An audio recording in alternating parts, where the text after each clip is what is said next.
Hey, what's going on? Life on Circle Radio, Miguel Lord, your host, and it's Tuesday. We know that. Y'all be watching anytime y'all want anyway. So last night we had some audio issues, so I said nope, I'm killing that. I ain't doing that. But guess what? It was all in God's timing, because last night, going on 11 o'clock, Donald Trump got indicted by the good Miss DA Fani Willis down here in the ATL, shawty, and. Boy, Fanny gonna be something, boy. She about to be a overnight celebrity for sure, because these folks gonna be learning real quick how thorough she is. So anyway, we're gonna talk a bit about that. We're gonna talk about Michael Ord, football player, blindside, played for Ole Miss, played for the Baltimore Ravens, almost 40 years old, just found out that he don't basically earn the rights to his own name. The Blindside star, well, the movie was about him. He wasn't a star. The movie was about him, and then folks made a bunch of money off him, and they're not even paying him. Maui is still tragic. We're gonna talk about that. And hip hop is getting its flowers right now. There's shows all out the world that's really killing it right now.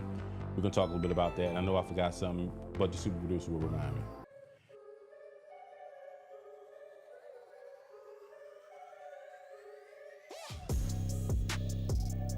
Right there. Super producer. What's up?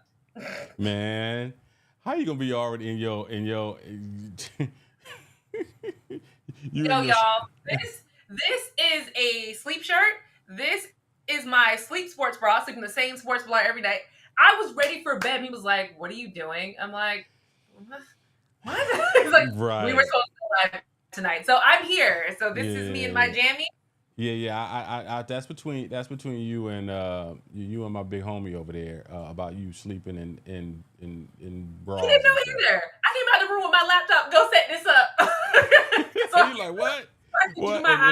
And then check on our backup producer, because he'll come knock on the door like, there's an echo. There's no echo. Omar, is there an echo? There's no echo. I fixed it. He said he hasn't gotten the link yet. He's the worst. I fixed it. All right, anyway, so yeah, man. So we didn't do the show last night, and as soon as we went out there and turned on the news, I was like, oh, so Fani Willis is about that life tonight. And so when I saw her walk up to the podium, and I can just imagine the people who live in this white supremacist world watching this black woman walk up on that podium with that black sheriff at her side, and all these black people working downtown in Atlanta, and he's like, dadgummit. Now here's the thing, folks. And I thought about this earlier. Here's the thing, white people. I want y'all to listen to me really closely. It's time to back away from the Trump. There's plenty of white conservative people that you can back, and it's time to back away from the Trump, because it's gonna be hard for him not to go to jail. Them RICOs ain't nothing to play with. Them RICO charges ain't nothing to play with. Like legit, like she answered the question last night at the podium. Can he be pardoned? Nope. Nope. Governor of Georgia doesn't have pardon power. Okay, well, can he be nope, he gotta serve his sentence before he can. The answer is no for everything. The answer is yeah, if we find him guilty, and then it's like it's some 160 charges or something crazy, and they only gotta find 2 that coincide with each other in order for the RICO to stick. So here's the thing, So Miss Willis charges a wide range of conspirators, from people in the loss of office to low-level Georgia GOP functionaries, and is the first to plumb the full depths through a state-focused byscav of the conspiracy.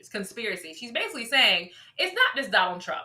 It's Mm-mm. everybody who was a part of that Mm-hmm. whole Mm-hmm. Georgia election was a fraud, fake thing. She's Mm-hmm. getting everybody. And Yeah, yeah, and yeah. and everybody's confused. Georgia is the only state in the United States that has a wide definition of what RICO charges are, Yeah. which is why they're able to do this. And if you're Yeah. familiar with Young Thug the rapper, they got him on the same thing of Yes, RICO they charges. did. And that's why his trial is still in, I want to say, preliminary Yeah, stuff. that's the So thing. Yeah, that's the thing is going to see how long this is going to carry on. Because you're right, Young Thug has, and here's the difference between, and once again, even white privilege in criminality. These other people been locked. Young Thug been locked up for a year. I thought it might be more than that, but Yeah, good I'm just year, at least a year, and at least. he ain't been convicted yet, far as I know. Nope. So for these people to be given the opportunity, oh, you're to turn in next Friday by 2 p.m. Black folks get out here, you get a RICO charge, they busting down your door, you in handcuffs, and you are going to jail. So, you know, I watch all this thing, and God bless Fani Willis and the folks downtown who are prosecuting this case, because when it's all said and done, this is the best case that we can keep this clown from being president again. Because No, if it's it's best federal, case. yeah, federal, he can, if he gets back in there, he can bounce that out of here. But in Georgia, they were saying even if he wins the presidency, in this case, he is found guilty, which is something that's never happened in the history of this nation, he could possibly still go to jail. So, And it's 98 pages long. At 98 pages, Miss Willis's indictment is more than twice the size of Mr. Smith's indictment in the January 6th case and contains 19 defendants to his one. The indictment charges 41 counts. Among them, Georgia election crimes, that solicitation of violation of the oath of public officer, and state offenses like for forgery and conspiracy to commit forgery and conspiracy to commit computer trespass. The large cast of defendants populates a complete conspiracy chain of command and features the most famous, Mr. Donald Trump, Mr. Trump, his chief of staff, Mark Meadows, and his lawyer, buck teeth Rudy Giuliani. Here, let's have a side conversation. Why hasn't Rudy gone quietly into the night? Rudy is used to winning. Rudy used to lock up all the drug dealers in New York and the mafia people back in the 70s and the 80s. This is his. He feels like he can't lose. You're gonna lose this one. Rudy was America's mayor? He was the mayor when 9/11. He was the mayor. Yeah. Oh yeah. He was the mayor of New York when 9/11. He was. Yeah. He was, and he handled that graciously and smartly. Yeah. He shook George Bush's hand, even though he had issues. Yeah. He stood arm in arm with Hillary Clinton, which he was like, "Oh, I never do that." Blah, blah, blah. Right. He did all those great things, and now we have this weird, creepy Chester the Molester version of Rudy Giuliani that I don't even know how to take. He's old. He should have been out the game so much longer ago than now, right? And so you still, but you know, a lot of these politicians don't make the money that you think that they make, right? So this is an opportunity to jump on board with Donald Trump, who was in the city with him, and he probably what? Let's not forget, you just said about them being old and them not wanting to bow out. We all saw Mitch McConnell about 3 weeks ago going to full stroke. Stroke mode. It looked a stroke. Yeah. In front of everybody. It was probably a TIA. It was probably a little mini stroke. You know, we and it's on both sides. You've got the senator out in California.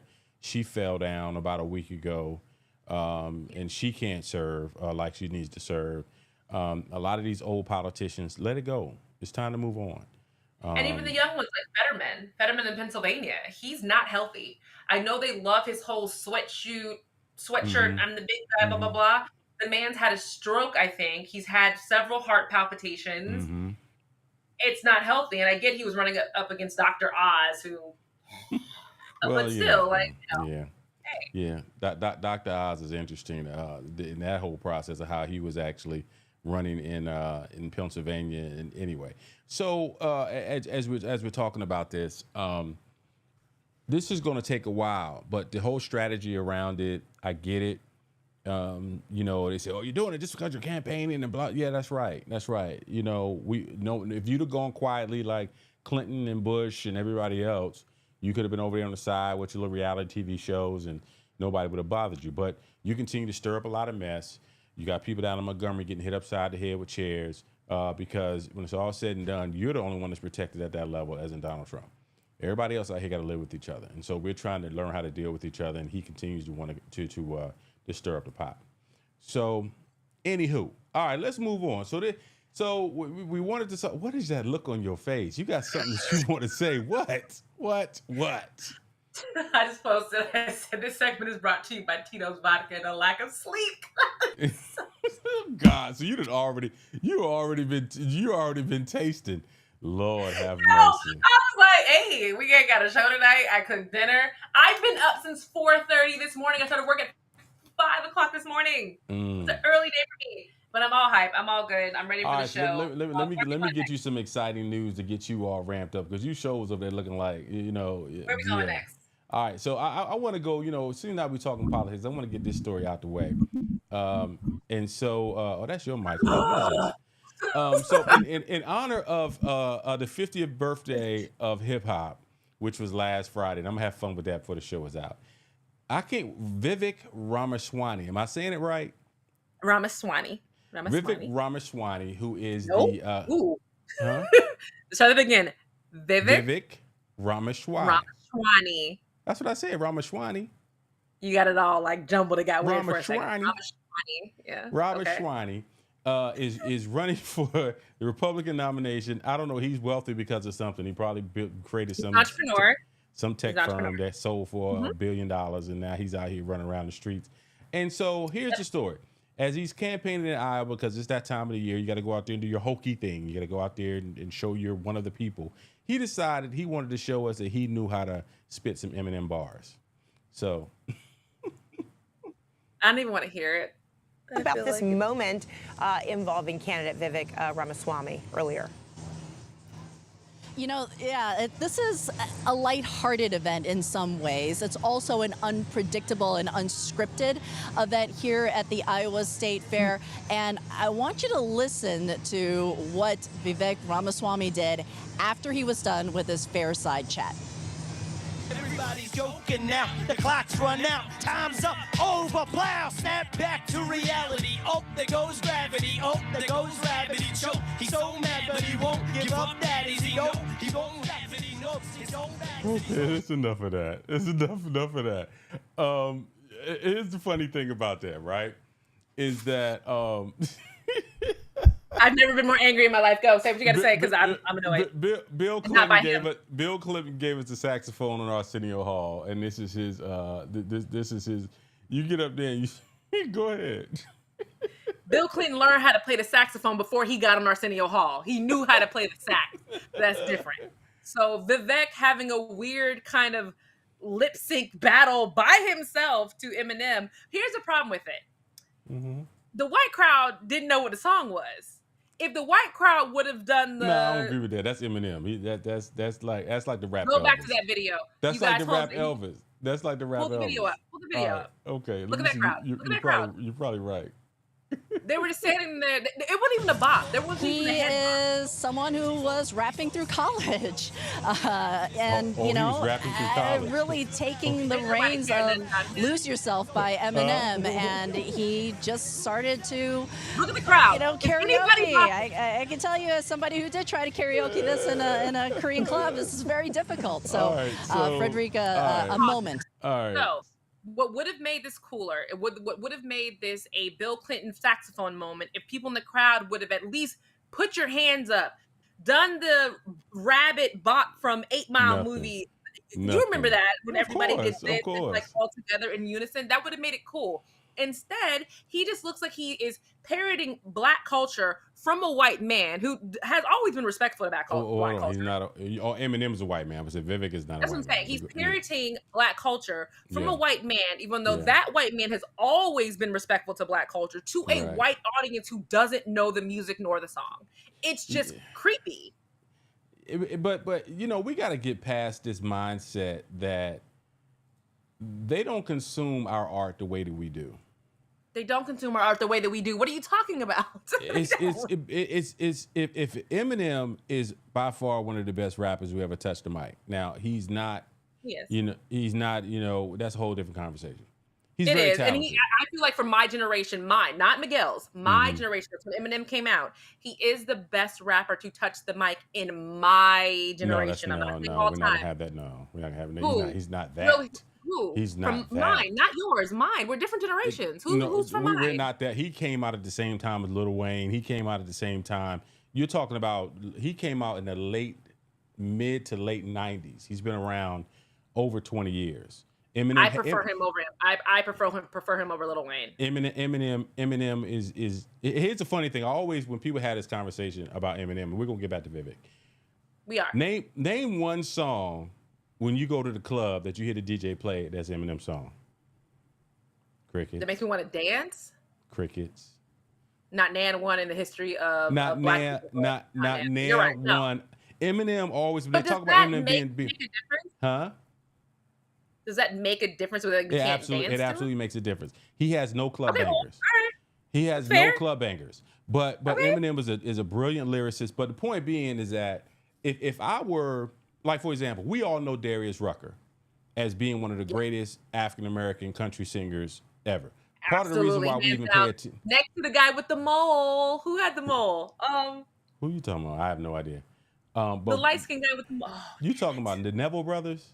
Yes! The Neville brothers were not country music. I'm talking about who Yes, they does were. country music. They were not country music. So it's so funny when you try to like challenge me on music. So Back to Vivek. So Back to Vivek. my point with this conversation is Darius Rucker is our favorite country singer as black people for the most part because he was the only one for a long time. I would venture a guess that's the same way white folks look at Eminem. He was the only, you had a few. Please don't play You forgot yourself. about somebody that I they ain't forgot love about because nothing. first. I ain't Nope. you about who is it? Vanilla Ice you about to say? Or who you ready to say? Who you ready to say? Gross. Because he has become a Trump supporter and to us, he's a cultural. He's a definite. Please don't say Kid Rock. Let me tell you. Stop. Let me explain why. Chris Rock used to be us. Kid Rock. Now, Kid Rock is now a discussing culture vulture to me. He got up on black culture, being a rapper, ball with the ball, the whole thing. He has this weird transition to country, then goes to Trump. Now it's all Black Lives Matter is a this and whatever. And they actually hold Kid Rock as a rapper better than any other hip hop rapper. That's a rapper that could have channeled to get the audience up. I still think Kid Rock is trash. I do. I think he always was trash. He was never somebody we respected. No as a jumper. rapper.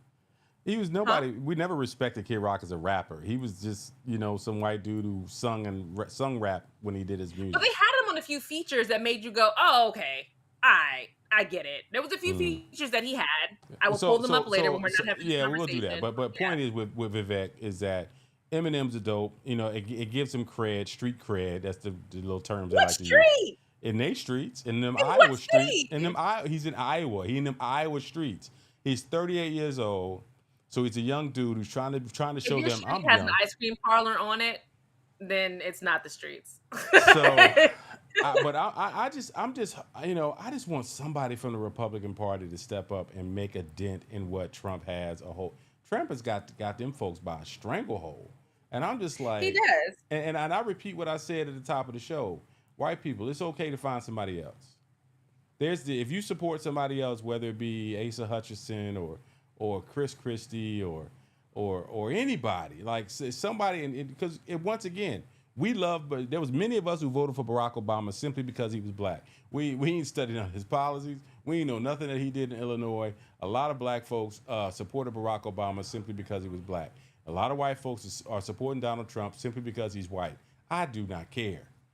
What I care about is you supporting him after the fact that you know that he's a piece of trash and the way that he's destroying this country. Okay, so there's another part of this that we need to bring up, and that is his whole thoughts on Juneteenth and how Juneteenth is not a real holiday. It's not been, what did he say, stood the test of time, whatever the hell that means. Right. We ain't sold enough ice cream and hot dogs on Juneteenth, so it's something we can throw away. Dude, sit down somewhere. For the most part, we rock with the Indian community, as in not the Native American, but in the. No, I do. We rock with it. Don't come over here Like, messing up our I'm very relationships. into it, so Because hey. right. You know, don't come over here messing. I love the food, love the spice. You know, West Indian, all that. And here you come clowning. So, but once again, when it's all said and done, Vivek is at 2 or 3%. He's not making a major dent. He's raised up in the polls, actually. He's actually raised him in the poll from 2 to 3% to 10% in a matter of 2 days, which is a lot. I know to us it's like, it's still 10%. Who the hell cares? Right. But it's still a huge jump. Yeah. And what makes me concerned about somebody like Vivek, and he's kind of bouncing back and forth through different issues and kind of saying, I agree with the Democrats on this. I agree on this. I agree on that. What does he agree with the Democrats on? Every time I hear him, he's clowning. I have to pull it up. But he doesn't really know his history. He said that Juneteenth is not a real holiday or worth a celebration. I'm sorry, it is. And as someone whose parents, thank God for Blanche and Gary, who have made me culturally aware. I've known about Juneteenth since I was in the 5th grade. I've celebrated Juneteenth since I was in the 5th grade. I've always known about it. This has just become a new holiday. And a lot of Black children from South St. Pete are like me. We went to the same class. We went to the same churches. We knew about Juneteenth. It's not new. He's assuming that we only know about it because Donald Trump. That's what he's assuming. That's what makes it a new holiday. Not that a lot of us knew about it and we just, when do you celebrate it? You celebrate it when they have festivals or food markets or whatever. But here's the thing. It wasn't even a necessary, the point he was making about, he was making a point about voting being a national holiday, that it should be a national holiday, right? Which we agree with, right? We both agree with that, right? I don't have a problem with that. We want everybody to be able to exercise their right to vote. That was a salient point.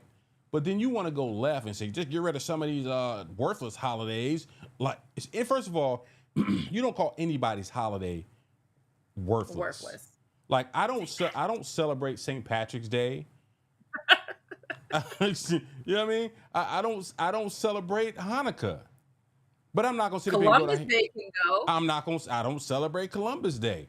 But I'm not gonna sit up here and trash Hanukkah and say, oh, that's a trash holiday because I don't participate in it. It's not, I'm not Jewish. So, but I'm not gonna disrespect, I'm not gonna disrespect in a month, we'll be celebrating Hispanic Heritage Month. Yes, my name is Miguel, but I'm not Hispanic.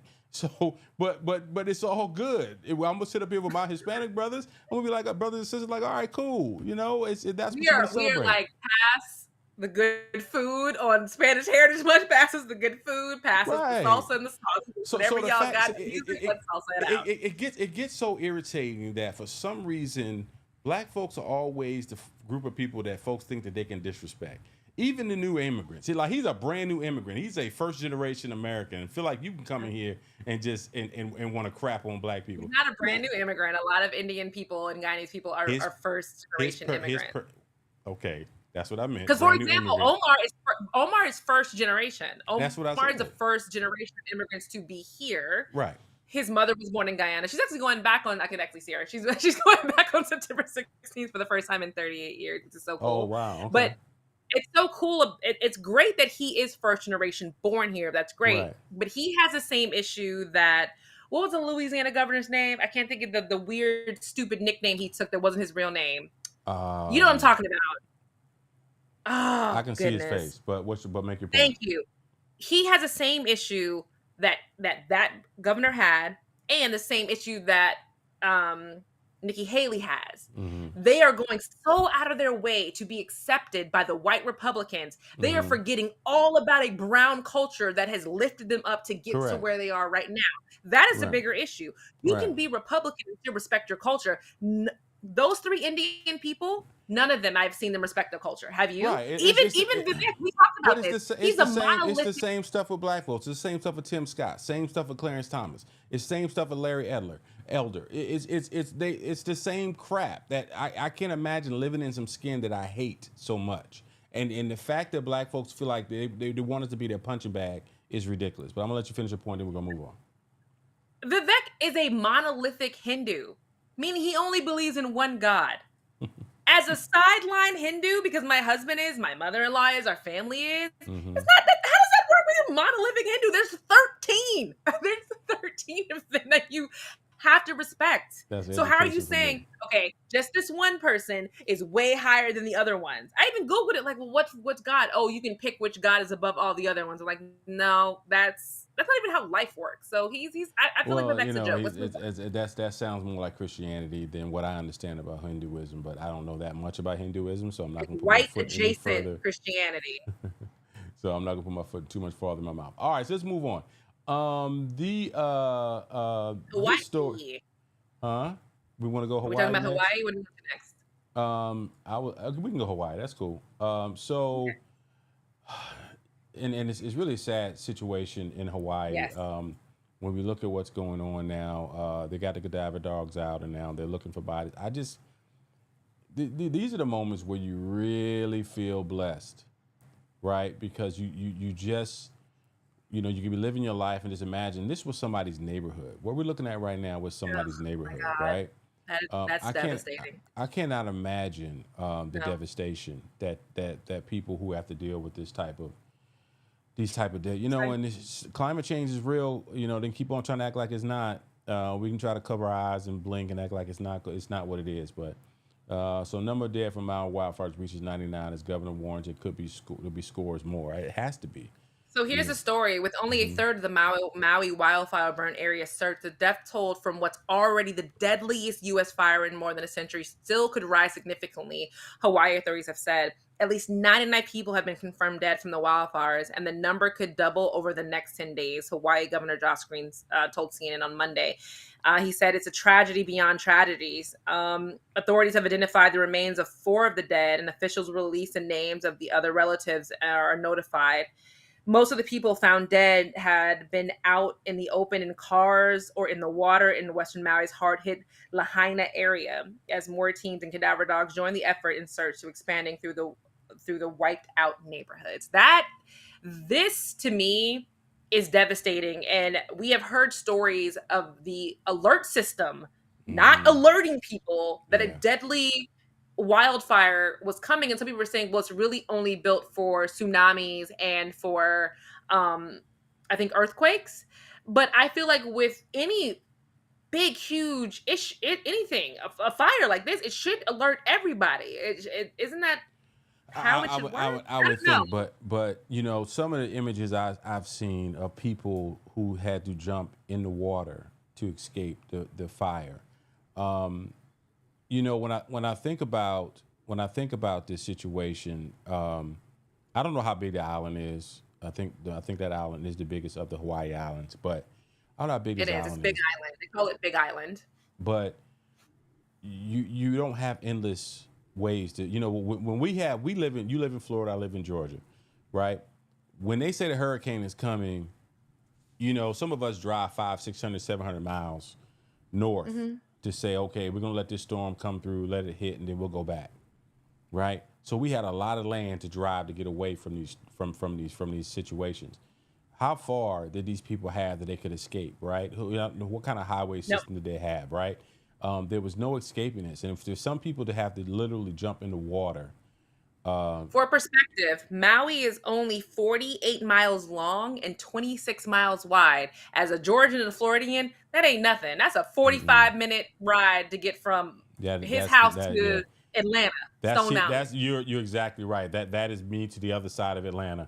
That is not that far. And depending on how populated the island is, it's just devastating to think. So, prayers up for the people of Maui. Who knows? It seems like it will probably take forever to rebuild this. You got to almost I can't imagine.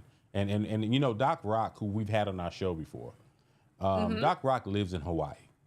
And so now he doesn't live on Maui. He lives somewhere else. But I would, I'll see if I can reach out to him to see if he can, we can have a conversation and he can give us some perspective on it. And because I think he's actually stateside right now. But I want to see if I can catch him. All right. So moving on. And after we do this, I want to make sure we get it out how it was. We haven't done that in a minute. But this story came out, and Let's Make a Deal host Wayne Brady says he is pansexual.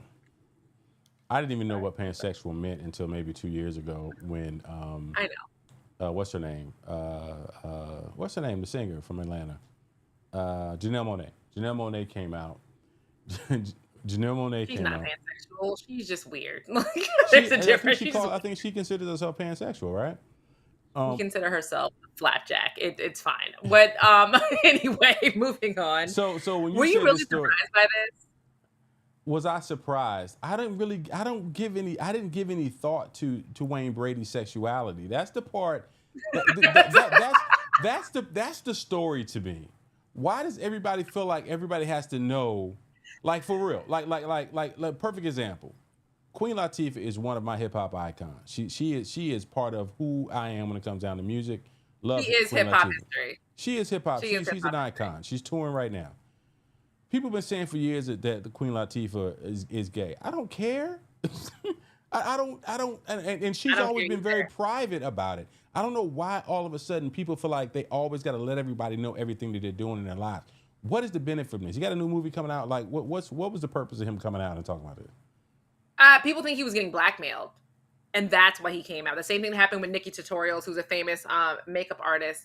Mm-hmm. They were getting blackmailed behind the scenes, so instead of getting blackmailed, they just came out with their own story, which I respect and think that's the only smart thing to do, because letting some piece of crap scumbag person blackmail you is just ridiculous. And let's just make a point. If someone blackmailed Queen Latifah and said, I'm going to put all your information out, and then that person dropped all the information, would they really get like some exclusive $500,000 deal from People Magazine? No. People Magazine be like, great, we'll take the pictures from you. Here's $50,000, and who cares? It's not that big of a deal. The same way when Debrat came out. Was that a shock to anybody? Right.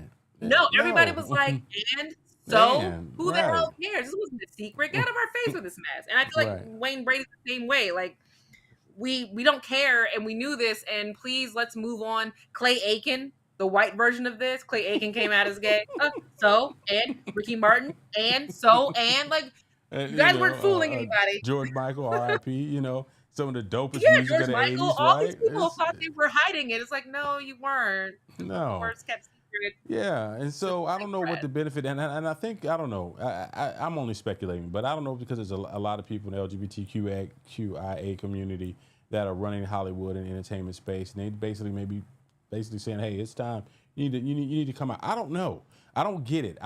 Let your private life be private. I don't care. It's not like, okay, let's say the only person I would be surprised right now who came out as gay, and I'd be like, oh my God, really? It's Vin Diesel. That's the only person. I'd be like, oh, Vin? You just picked Vin Diesel out the air. Like, Vin Diesel. I didn't. I would be surprised if Vin Diesel came out as gay. Vin Diesel came out, that would be like, wow. But I'd still be like, wow, okay.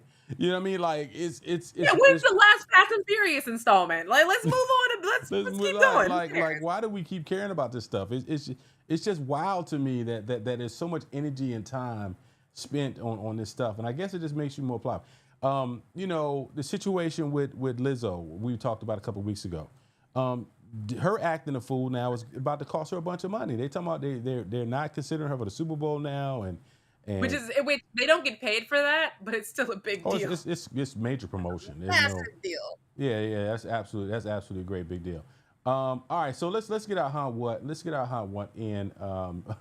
Get our how what. Where are we starting with? Hold on. Who's going first on how what? Because there's a couple things on there.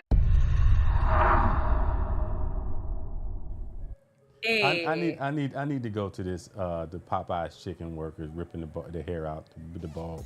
Oh no! Here's the thing, y'all.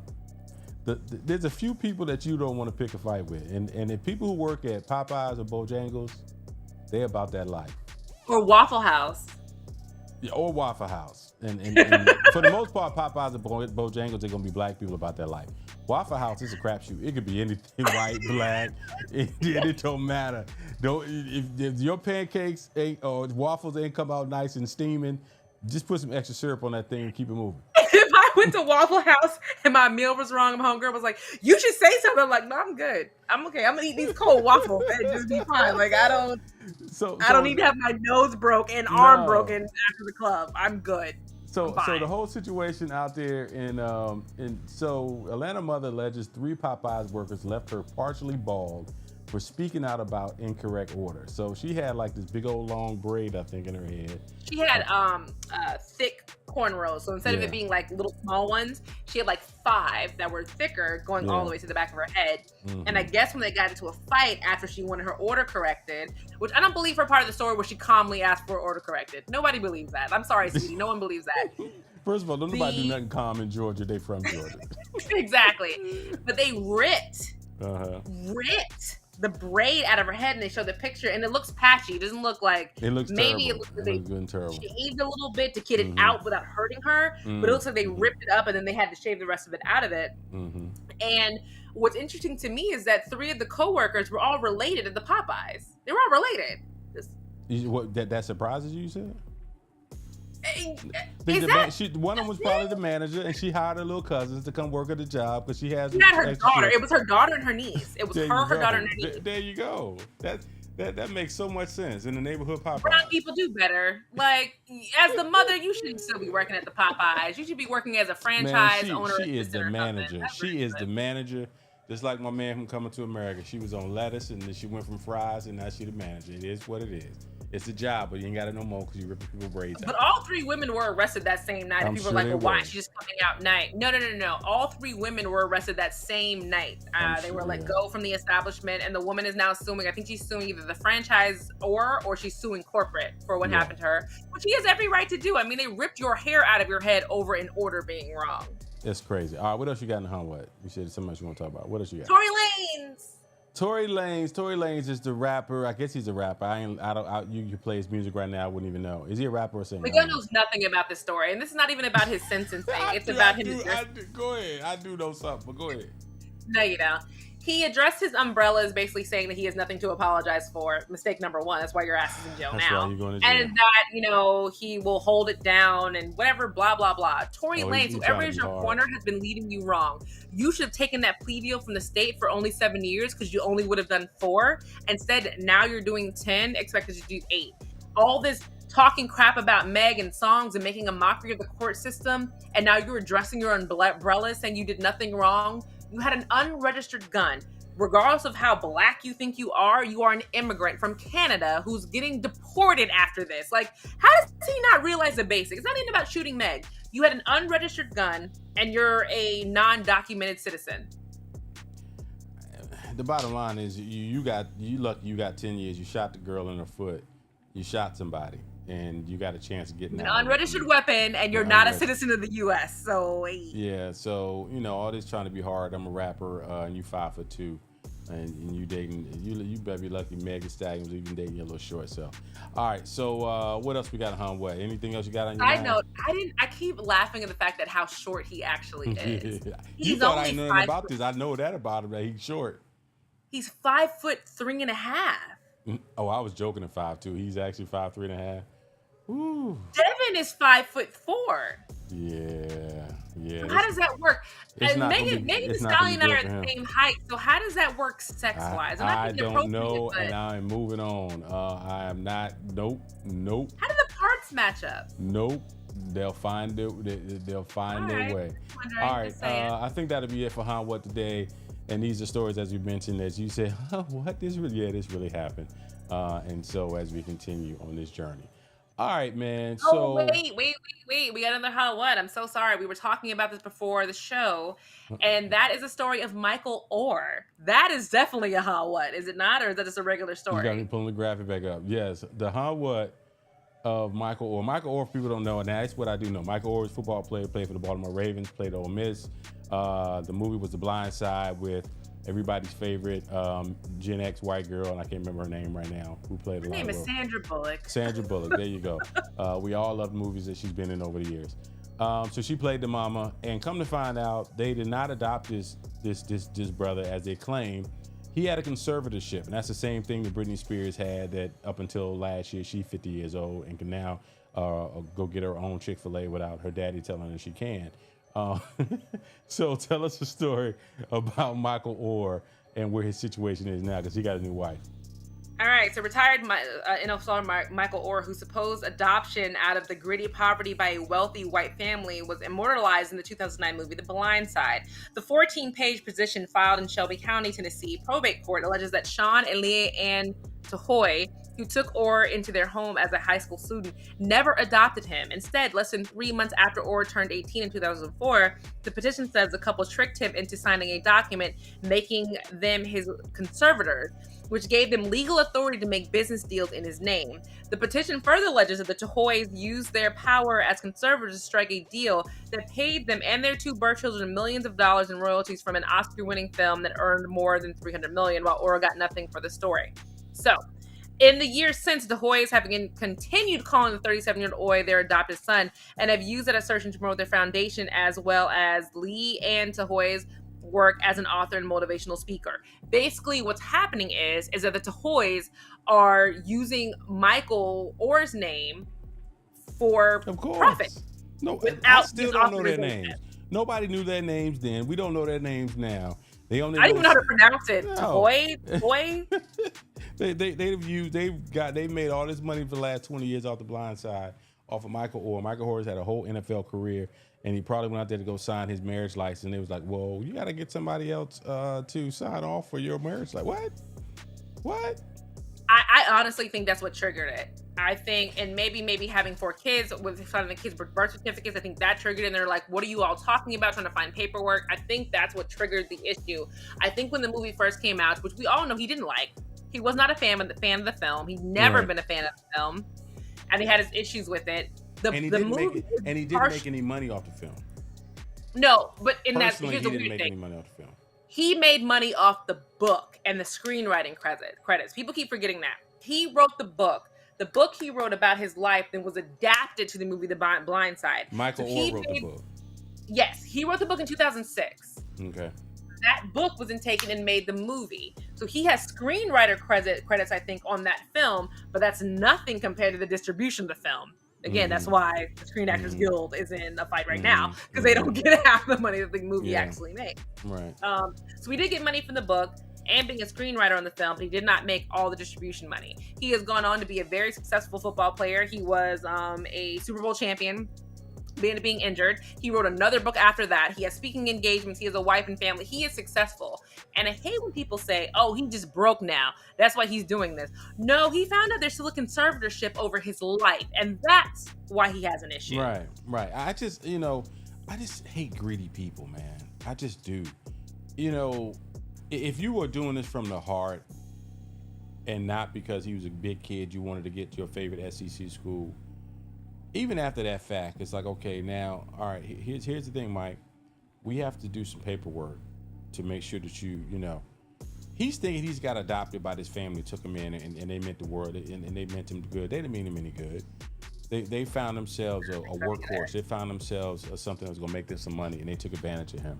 And it's just disgusting. And a lot of people are questioning, what's white savior concept? White savior movies have gone back until Dangerous Minds. Remember Dangerous Minds with Michelle Pfeiffer? No. What was that about? Who was in that? Was that the one? Was that the one that the Coolio song was from? Yes. Okay. All right. Yeah. Okay. I feel like that is the beginning of the white savior movie, and we have around long before that, but yeah. What? But I make your point. There was more white. I'm just saying. There's more white savior movies before that. There's a lot of white savior movies. Worst. Name it. Okay, give me a white savior movie before that. Oh my God. There was a lot. Give me one. Then he's talking all that smack. Give me one. There was a lot. There was a lot. And white Mom, savior don't movie. Write an imitation of life. Don't. Because my mom would write an imitation of life. She thinks that might be a white savior movie, but it's her favorite film. But that was and what made me pause is because I watched the movie on Netflix the other night called Am I Black Enough? Right? I think it's called Am I Black Enough? It's a documentary, and we constantly are talking about what are we watching, what are we looking at. And this movie is a movie called Everything You Need to Know About Is That Black Enough for You? It's a Netflix film. It is an amazing film that goes back to the history of filmmaking going back almost 100 years. And a lot of those were white savior films. But But it's Here's only one that they have listed. They have The Blind Side, Yeah. Freedom Riders with Hilary Swank, The Help, Okay. definitely white savior. Okay. The Green Book, white savior. Okay. So you're Dangerous answering your own Minds, question. which I said. You're answering your own questions now, because you looked at me like there's no other white savior I'm movie. giving one past Dangerous Minds. They haven't given me one yet. Hidden Figures. That's not past Dangerous Minds, but it is. I don't know if I would consider What are you that saying soloist, past Dangerous Mind? What do you definitely. mean by past Dangerous Mind? You talking about the original one with Michelle Pfeiffer, which was back probably in 88, 9, 90, something like 88. I'm trying to do farther. They're saying To Kill a Mockingbird. that. Okay. That's a little iffy. Hardball, absolutely. 12 Years a Slave, absolutely. But these were all after Dangerous Minds. Radio after Dangerous But Minds. see, you gotta understand, previous to Dangerous Minds, black folks didn't start getting those roles in movies where we were respected until the 1980s. Like, you go back to the 1970s, and there was a lot of blaxploitation films, which are primarily black folks in movies for black folks. They're saying Avatar was a white savior movie. Okay. I'm not a big Avatar fan. I don't recall everything about it. Here's what we always know is that 9 times out of 10, because they don't believe that anything but white men can be heroes in movies. That's why you're getting this influx right now of people of color and women that are because they're saying that it sells. And they're saying the Ron Clark story was in 2006. I'm trying to figure out what was the white savior movie before Dangerous Minds. Like, I feel, is that a modern thing? What I'm saying is that Dangerous Minds, if you look it up, it probably is in the late 80s, right? It was in the late 80s. I looked it up. It was late 80s. It's in the late 80s. Most of the movies in the 80s, like the only movie stars you had in the 80s that were black were Eddie Murphy, Whoopi Goldberg, a little bit of Denzel going into the 90s. We weren't in movies in a position where they were looking to save us. It just wasn't the way movies were released. So You're not going to have a lot of movies prior to Dangerous Minds that's going to hit that up. So, anywho, great conversation. That's funny. This white savior thing is going to be a whole separate episode, just so you guys know. And I'm good with that, because I want you to go and I want you to look at that film that I just shared with you, and it's called "Is That Black Enough for You?" And it's really running down a lot of movies that I didn't even know about it. I consider myself a connoisseur of it, but there's a lot of films. And by the way, they have another film on here that I didn't even think was a white savior movie, but I didn't think it was a white savior because it wasn't black people, but it was Filipinos, and that's Gran Torino with Clint Eastwood. I've never seen it. It's with Clint Eastwood, where he was helping like Filipino gang members like get out of the gang. It was that, and I'm like, I do remember that. He was really old in that movie. Yeah, he was very old in that one. That's about 10 years ago. Yeah. But that's something that's it's just standard American cinema, where you've got to have this white man that's saving the day. That's just going all the way back to Captain America, going back to Superman. It's always got to be a white male that's saving the day. The number 1 white savior movie they're saying is Cool Runnings. And that was before Dangerous Minds, and that makes my heart sad. You had R.I.P. John Candy. Jamaican, who's R.I.P. from Cool Runnings? John Candy. He died. He dead. Oh, and I know he's dead. I don't remember. That's not a movie that I immediately is in my mental Rolodex. Who was in? All I remember about Cool Runnings was that it was some bobsledders from Jamaica. That's it. That's all I remember about that movie. I'm trying to think. Wasn't it the guy from My Man from New York Undercover? Wasn't he in that movie? It was all of our favorites. Leon, okay. Malik Yoba. What was Dougie Doug? Okay. And I think what's his name? Who's now more famous than all of them now because he was in The Best Man. The one who started in The Best Man. He was in Cool Runnings. He was a stupid young. Okay, I'm tracking. I'm tracking with you. Was it Lorenz Tate? Not Lorenz Tate. Tay Diggs. I thought it was. Let me look at Cool Runnings. It might not have been him. All right, so we got. Sorry, Raleigh D. Lewis was the one we think is Tay Diggs, but it's not. But he's not acting anymore. But yes, he was. Yeah. Okay. All right, so we got a few people in the comment, and I'm going to try my best to not mess up your name, Yuriko Lopez. He puts in here. I know who that is. Hi. Oh, okay. All right. I miss working with him. I used to work with him. Did I say his name right? Did I say that is just his stage name, which I wish he would stop using. Oh God. Anyway, it's not his real name. So his question was Melee Mel or Eminem. So if people may not know, you're not following the story. So Melee Mel put out a diss record. We said we was gonna talk hip hop 50th anniversary hip hop. So this is part of our 50th anniversary hip hop before we get out of here. Melee Mel, 60-something years old now, put out a diss record. Oh, this was recent. It was recent. Dissing Eminem, and I was like, why? What? Like, dude, why? Why are you got the coming Hang It Up award from every podcast. Every podcast was like, you got to hang it up, dude. This is not what you want. Because I'm like, so you got us talking. Okay, if that was your thing, guys, man, I don't know why everybody believes beef is the way to get attention. I guess it is, but I just hate the level of attention, type of attention that you get, because the song was trash. The funniest thing he said, he called him Bill Clinton, and that was about the funniest line. He called him Bill Clinton.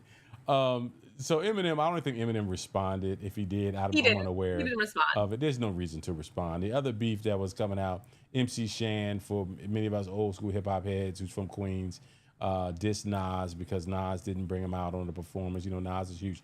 I don't know if you saw much of the or any of the 50th anniversary concert that was at Yankee Stadium last Friday. Just partial. I just saw pieces of it. It was an 8-hour concert. I turned it on early. I just found it. It just fell in my lap, right? I was like, oh, man. So at home, I got to go. No, 8 hours? It was 8 hours. But here's the thing. So the early part that I saw initially, it had, the Curtis Blow. God bless him. Curtis Blow came out, and he tried to do some little dance moves. Talk about someone who needs to hang it up. Here's the funny thing about me and Curtis Blow. Me and Curtis Blow I've never liked Curtis Blow. Basketball is my favorite sport. I liked it with the dribble up and down the court. I never was a fan of Curtis Blow. I go back to Crush Groove, was one of my favorite iconic movies of all time. I always felt like Curtis Blow overdid it. And so he came out there, he had dances and people spinning on their heads, and he was just like, I'm 62 years old and I'm moving like this. I'm still one of the dopest dudes who ever got moving like a robot. Here we go. And I was just like, but so I saw, some of the early performances. I was like, okay, they're representing the old heads. I respect that. I was like, man, they got this big old show in Yankee Stadium, and they got respect to all the pioneers. Okay, cool. Then I started seeing stuff on social media. It was about, and I said, oh, this thing is still going on. By the time I tuned back in, probably I had gotten into bed. I was about to, by the time I tuned back in, you laugh, right? They had, when I tuned in, who was performing? Anyway, Nas performed. And the funny thing about Nas, for people out there, Nas was performing, and I saw a drum set behind him while he was. Now, mind you, by this time, it's 10, 11 o'clock at night. The stadium, New York Yankee Stadium, is packed. So it's probably, 50, 60,000 people in there.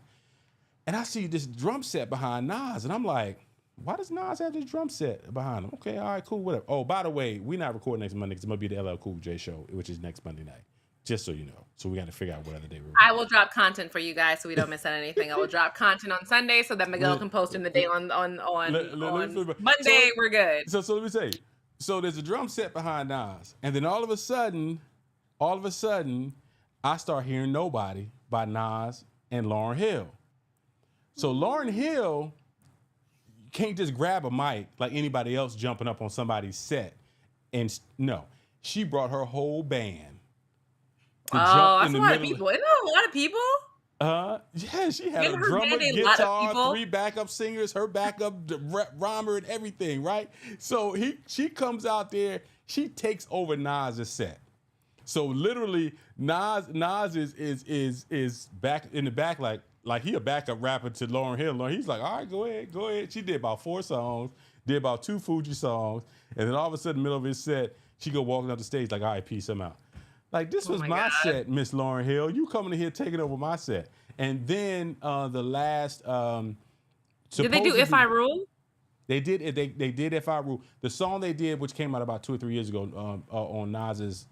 Nas been dropping albums the last 2-3 years. I don't care. If they didn't do... If she would have got off the stage and been like, if they didn't do If I Rule... Nobody? Have you heard Nobody, the song that they dropped out 2 years ago? I have, but If I Rule is that... They did that. They did If I Rule the World, and then she just went into her own set. And Nas was back there like, okay. And let me tell you, Lauryn Hill may be weird or whatever. Musically, she ain't missed a beat. She hasn't missed a beat in years. Oh, no, Shout out to all of our... Filipino. That's all for Filipino listeners who are now having to go to sleep because you got to be on U.S. time, but you're over there. So have a good night rest because you're Thank you working for on hanging out U.S. with us tonight. time. Go to Yeah, bed. yeah, yeah. But yeah, the 50-year hip hop performance I heard was amazing. 8 hours is long. Even for someone like me, I love hip hop music. I have my moments of jamming out, but 8 hours, like imagine people at that concert. Was it a come and go situation? Like I'll go early or go home, nap, and come back at 11? Nah, because from the concert promoters have gotten wise, and I've watched this for years. What we used to always hate, and Trey went to see Beyonce last night. She talked about how fabulous that was, right? With all the digital things that you have now, you got your screens, the full stages, all digital backgrounds and everything. That used to be the thing we used to always back in the day. You go to a concert and you got to have that time to switch out the DJs, switch out the crates, blah, blah, blah, blah, blah.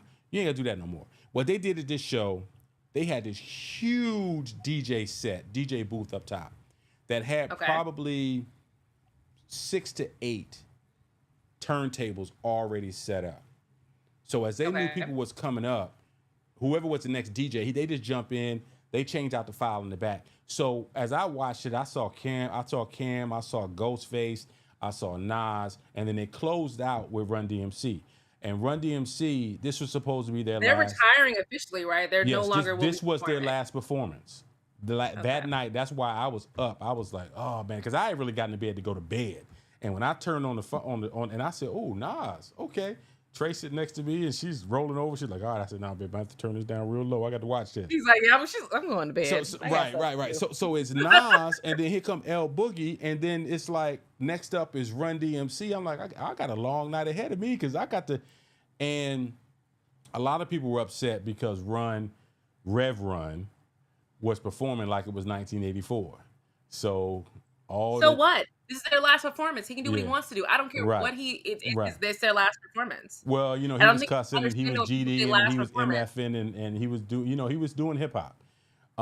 It was It's like Elton John. Elton John's last performance, he did a bunch of stuff he probably shouldn't do, cussing, saying stuff and doing it. When these people are old. Y'all better be glad y'all are seeing them and they're still alive to be with us. Yeah, that's one thing. It's interesting that you say that because this was the first time that I really looked at my legends and was like, my legends are really aging. Like I said, I joke Curtis Blow. They're not aging, they're old. There's a difference. But it's real.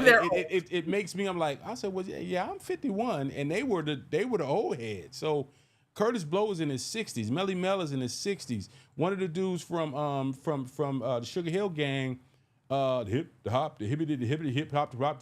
He's coming out there. He's got a cane. He's rhyming with a cane. We've got the early, the Grandmaster Caz and the Furious. They was all, and I was like, wow, these dudes look like them old heads who don't let it go. They still got their Air Force Ones on and their basketball jerseys and all that. But that's the culture. That's where it is. The only difference is they dress like that on stage. We've seen some of these pictures of these guys outside of being on stage. They don't dress like that. They don't act like that. They be in the house taking they pills, they medication, with their robes on and they flip flop. If they from New York, which most of them are, and they was doing this in Yankee Stadium, them New York cats will take those doggone Air Force Ones to the grave. But I'm interested to see what's going to happen next Monday. I'm so excited about this show. LL Cool J, Jazzy Jeff, Z Trip, The Roots are going to be the house band. Rakim will be here. De La Soul will be here. So by the time, have fun, take pictures. Yeah, so wait. I think I would say I would, but I'm gonna be in Phoenix on Tuesday. I'm flying to Phoenix on Tuesday, so we'll figure something out. Because I would love to do some content with you. Maybe we'll just do IG Live after I can. And just so you guys know, the equipment we use is only able to use on a Mac computer. So I can't say, hey, I'm gonna go live from my regular computer because it doesn't work. So either we go live on Instagram or there's no show. Yeah, we'll probably do IG Live. 902. Yeah. Well, anyway, man, we appreciate y'all hanging out with us tonight. It's whatever. Show some respect. All right. So anyway, we appreciate y'all, man. Great show. We probably missed some things you want to talk about. Anything? No, we didn't. We didn't. Billy Porter, that Billy Porter situation. You were talking about Billy Porter. It's not a big deal. All right. Well, that's fine with me. Because it ain't no big deal to me. All right, y'all. We appreciate y'all. Holla at y'all. Enjoy 50 years of hip hop. It's all over your tubes and all over the radio. With peace.